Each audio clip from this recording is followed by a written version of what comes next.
আসসালামু আলাইকুম প্রিয় দর্শক। এই বাংলাদেশের মাটিতে বাংলাদেশি কিছু ভারতীয় দালাল আছে, কোটি সংখ্যক, তাও আবার বেশি না।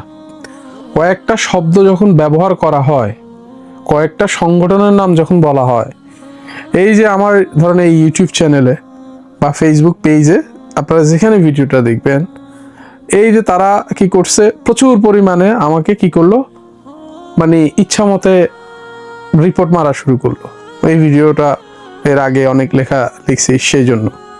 তো সবাইকে বলবো একটা শব্দ, যারা আমার এই ভিডিও দেখবেন কমেন্টে আর ইউটিউব হোক সাবস্ক্রাইব করবেন, সেখানে লিখবেন ইনকেলাব জিন্দাবাদ, ইনকেলাব জিন্দাবাদ, ইলিয়াস হোসাইন জিন্দাবাদ, আল্লাহু আকবার।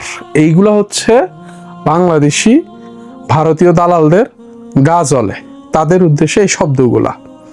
আর ইসকনের কথা যদি বলি, ইসকন একটা ডট ডট সংগঠন, অতএব এটার জন্য আমরা প্রতিবাদ জানাই, যেন বাংলাদেশে এই বিএনপি সরকার ইসকনের ওই চিন্ময়কে কি করলেন, জামিনের ব্যবস্থা করে দিচ্ছেন। তার মানে বুঝতে হবে যে আসলে আসল শত্রু আমাদের কারা, সেটা আমাকে মনে হয় না আমার আর বুঝিয়ে বলতে হবে। তো সবাইকে বলবো বেশি বেশি করে শেয়ার করবেন ইউটিউব চ্যানেলটারে। মনে করেন যে ইচ্ছা মতো তারা মারতেছে রিপোর্ট, আপনারা সবাই স্টিকার মারুন এবং সাবস্ক্রাইব করুন, শেয়ার করুন।